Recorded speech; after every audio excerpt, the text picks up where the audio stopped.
بسم الله الرحمن الرحيم سبح اسم ربك الأعلى الذي خلق فسوى والذي قدر فهدى والذي أخرج المرعى فجعله غثاء أحوى سنقرئك فلا تنسى إلا ما شاء الله.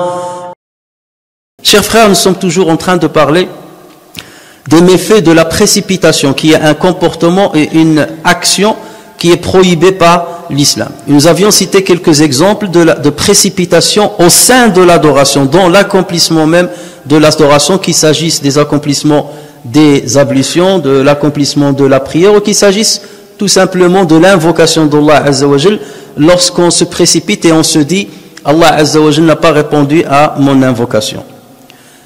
Il y a d'autres domaines dans lesquels la précipitation peut effondrer toute une famille. Et c'est le cas du divorce.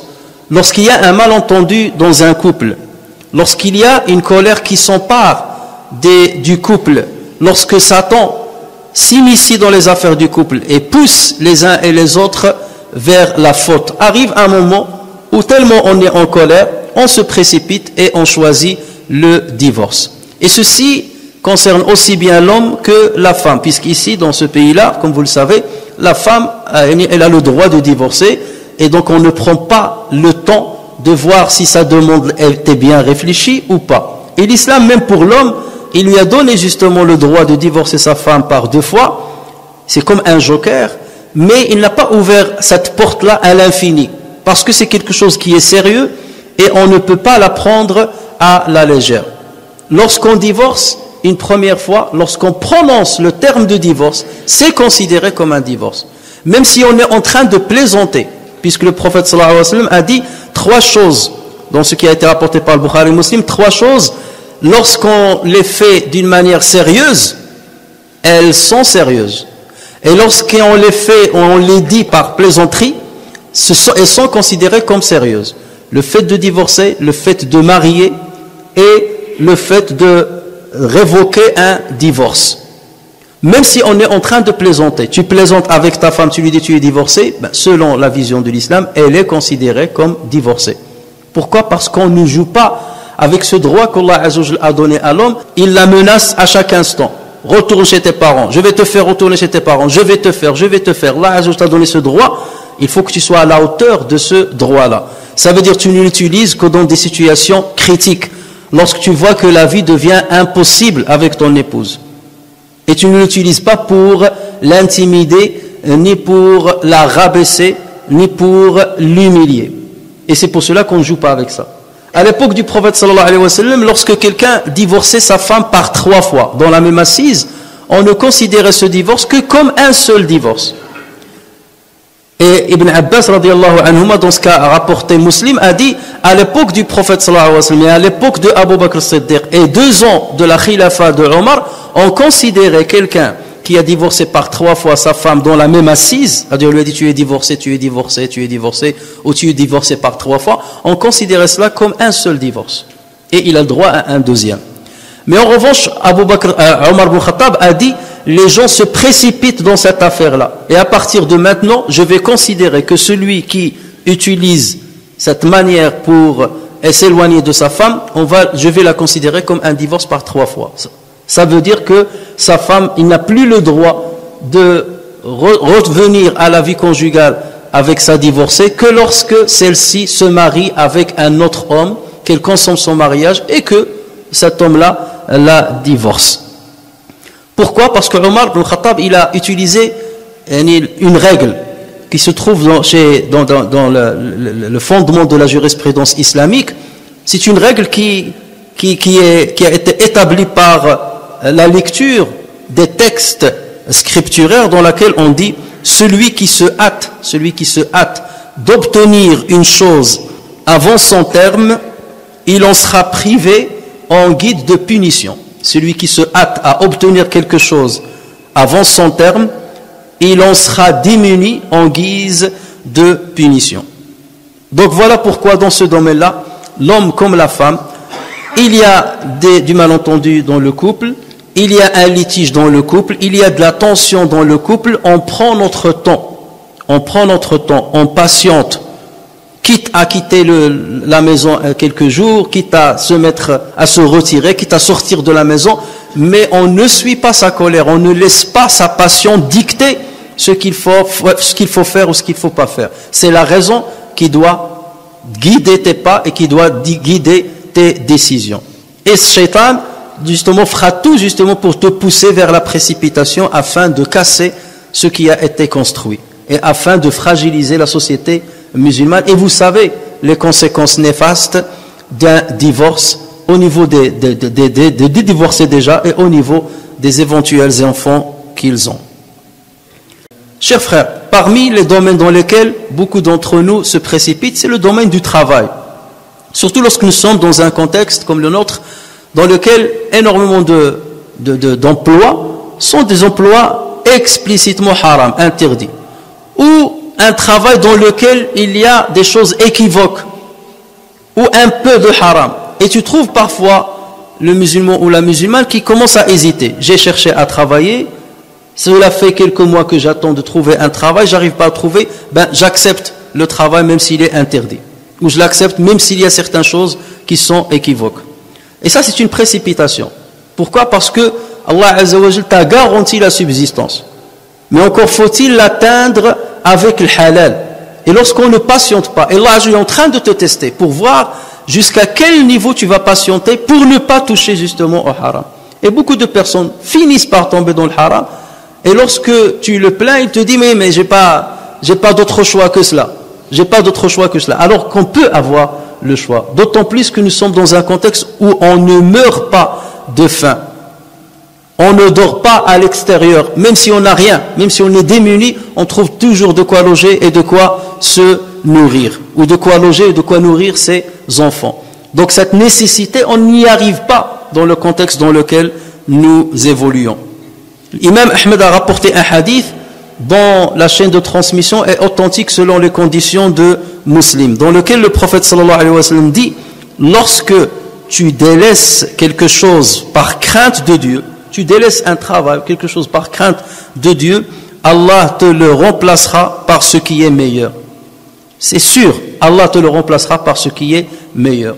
Et ceux qui ont fait l'expérience peuvent vous le dire.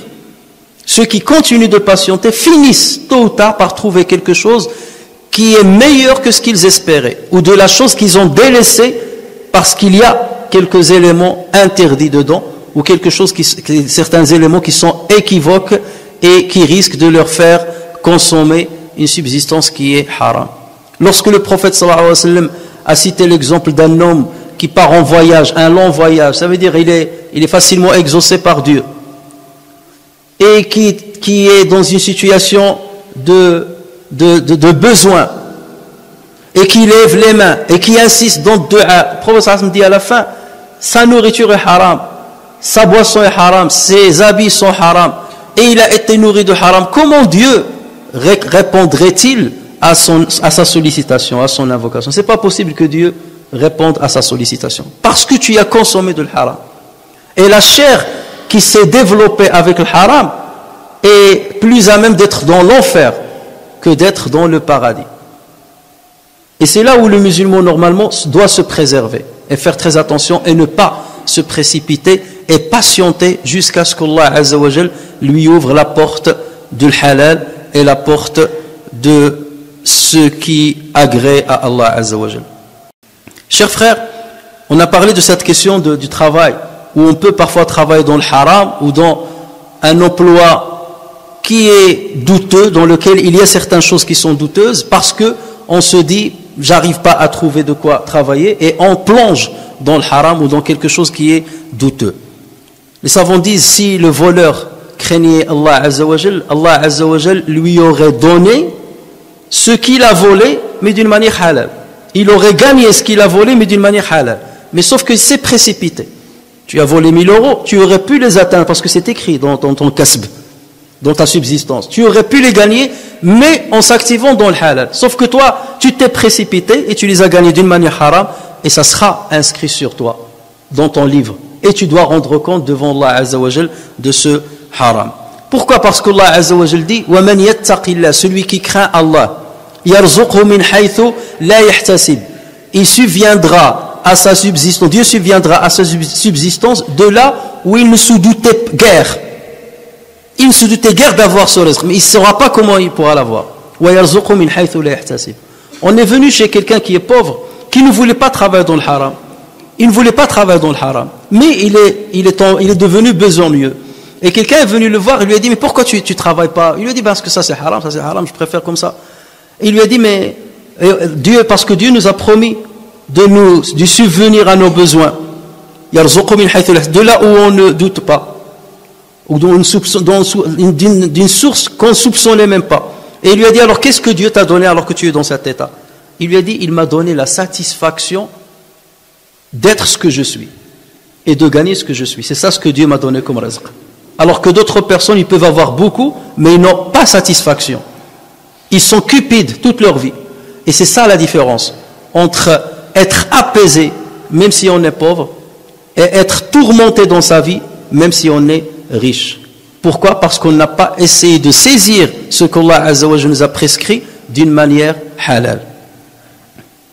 Le prophète sallallahu alayhi wa sallam dit dans un hadith rapporté par le Hakim, un hadith authentique rapporté par le Hakim sur Ibn Mas'ud radiyallahu anhu, le Saint-Esprit, ça veut dire Jibril, le Saint-Esprit a insufflé dans mon cœur ceci, ce que le prophète sallallahu alayhi wa sallam va dire: aucune personne ne meurt sans qu'elle ait complété son terme. Aucune personne ne meurt sans qu'elle ait complété son terme. Allah Azza wa Jalla lui a prescrit à quel moment elle va mourir, la longévité qu'elle aura sur terre. Personne ne va mourir avant d'arriver à son terme. Donc il ne faut pas craindre. Sur ce point-là, il faut être rassuré. Je vais terminer mon terme. Voilà. Je ne mourrai pas avant le terme qu'Allah Azza wa Jalla m'a prescrit et je n'irai pas plus loin que ce qu'Allah Azza wa Jalla m'a prescrit. C'est pour ça parfois on voit certaines personnes comme min maridin mata min ghayri illa comme min saqimin comme min maridin ou comme min sahihin mata min ghayri illatin wa comme min saqimin aasha hinan min ad-dahr. Tu trouves quelqu'un qui a une grave maladie et qui vit plus longtemps, et quelqu'un qui n'a aucune maladie et qui meurt du jour au lendemain. Pourquoi? Parce que l'ajal, le terme est arrivé. Donc le prophète sallallahu alayhi wa sallam confirme ceci: aucune personne ne meurt sans qu'elle ait complété son terme et sans qu'elle ait obtenu la totalité de sa subsistance. Nous savons très bien le hadith dans lequel le prophète sallallahu alayhi wa sallam nous dit qu'Allah Azza wa Jalla envoie un ange lorsque le fœtus arrive à 4 mois, et yaktubu ajalah, il écrit quel est son terme, et il écrit quelle est sa subsistance, ce qu'Allah Azza wa Jalla va lui donner dans sa vie comme subsistance. Donc tu ne mourras pas qu'après avoir eu ce qu'Allah Azza wa Jalla t'a prescrit. Si tu ne l'as pas eu tout de suite, tu vas l'obtenir plus tard. Tu peux vivre pauvre pendant des années et ensuite Allah Azza wa Jalla t'ouvre les portes de ces trésors parce que tu n'as pas voulu tomber dans le haram et tu as attendu, tu as patienté. Tu n'as pas voulu accéder à ta subsistance que par la porte du halal. Donc le prophète sallallahu alayhi wa sallam a dit: aucune personne ne meurt sans qu'elle ait complété son terme et qu'elle ait obtenu la totalité de sa subsistance. Prémunissez-vous donc d'Allah, faites attention à Allah, et demandez de la meilleure des façons. Et cherchez votre subsistance de la meilleure des façons. Et si la subsistance tarde à venir, ne vous précipitez pas. Si la subsistance tarde à venir, que cela ne vous pousse pas à la rechercher par la désobéissance de Dieu. Ne vous précipitez pas. Que cela ne vous pousse pas à la rechercher par la désobéissance de Dieu, car on obtient ce que détient Allah qu'en lui obéissant. On obtient ce que détient Allah qu'en lui obéissant. C'est-à-dire le halal. Le halal, on ne l'obtient que en obéissant à Allah Azza wa Jalla. Parmi les choses dans lesquelles on se précipite, chers frères et sœurs, c'est le fait de juger les gens avant de bien étudier ce qui a un rapport avec eux. Les juger seulement pour une information qui nous a effleuré l'oreille. On nous a rapporté une information sur quelqu'un, je vais le juger tout de suite. Je vais le classer tout de suite. Je vais le cataloguer tout de suite. Parce qu'on m'a dit cela, ou parce que j'ai entendu que quelqu'un l'a entendu avoir dit cela. Et pourtant, Allah Azza wa Jalla nous dit dans Surat Al-Hujurat: ô vous les croyants, si un pervers vous ramène une information, Cherchez, testez ce que vous avez entendu, cherchez, faites une enquête sur ce que vous avez entendu. Pourquoi? Parce qu'il se peut que vous dites quelque chose que vous regretteriez demain.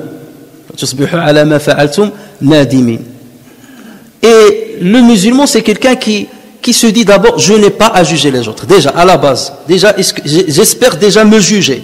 Et j'espère être à la hauteur. Je doute de moi-même. Pourquoi je vais aller juger les autres? Ou parfois même les morts. Ils sont dans leur tombe, où il est en train de les juger. Ça leur suffit le jugement de Dieu. Le jugement de Dieu leur suffit. Donc toi, garde ton jugement pour toi-même. Ne va pas aller juger les autres. Oui, mais c'est pour mettre au courant les autres. Laisse les savants mettre au courant, pas toi. Toi, tu n'es qu'un suiveur, donc laisse-toi de côté et laisse les savants prendre cette responsabilité. Prends ta responsabilité et celle de tes proches ou laisse les autres loin. Imam al-Bukhari, rahimahullah, il était obligé de vanter le mérite de certains rapporteurs de hadith et de critiquer d'autres rapporteurs. Mais il faisait très attention aux termes qu'il utilisait. Lorsqu'il voulait critiquer quelqu'un, il ne dit pas celui-là c'est un menteur, celui-là c'est un invalide, celui-là c'est... Il ne disait pas ça. Il dit Adam Skoutul-An, c'est un homme dont on n'a pas parlé. Ou Adam Mshkoukun fi, on doute de lui, on doute, il ne dit pas Shkoukoufi, on doute de lui. Il a dit depuis que j'ai su que le riba est haram, je n'ai jamais fait le riba sur qui que ce soit. Même dans le livre, même lorsque je parle de quelque chose de scientifique, à travers laquelle je transmets et je valide la parole du prophète sallallahu alayhi wa sallam. Malgré cela, je fais attention dans la manière avec laquelle je vais parler d'un tel ou d'un tel. Et c'est ce scrupule dont on a besoin, chers frères, et ne pas se précipiter à juger très rapidement les gens. Et justement, le précipité, c'est quelqu'un qui dit sans savoir. Il dit la chose sans savoir, qui répond avant de comprendre, et qui loue la chose ou vante la chose avant de l'avoir expérimentée, et qui critique après avoir loué. Hier, il loue quelqu'un, masha'Allah, un tel, c'est masha'Allah, c'est quelques mois après, tu le trouves un tel, il n'a rien à voir avec Adma. Hier, tu le louais, et maintenant tu es en train de le critiquer. Ou l'inverse. أحب حبيبك هونا ما فلعله يكون عدوك يوما ما. Aime ton amoureux doucement parce qu'il se peut qu'un jour il te vienne ton ennemi. وأبغض عدوك هونا ما فلعله يكون حبيبك يوما ما. Lorsque tu détestes quelqu'un, vas-y doucement, vas-y mollo, parce qu'un jour il peut devenir ton ami intime. Alors la vie elle change. C'est ça la vie. Donc c'est pour cela que le musulman prend son temps. Il ne se précipite pas, il dit je ne juge pas, tant que je me tais, on ne peut rien me reprocher. Tant que je me tais, on ne peut rien me reprocher. Mais dès que je parle, je risque de regretter. Et c'est pour cela que le prophète sallallahu alayhi wa sallam a dit, dans le hadith rapporté par Ahmad et Ibn Majah, ne dis pas une parole dont tu te sens obligé de t'excuser le lendemain.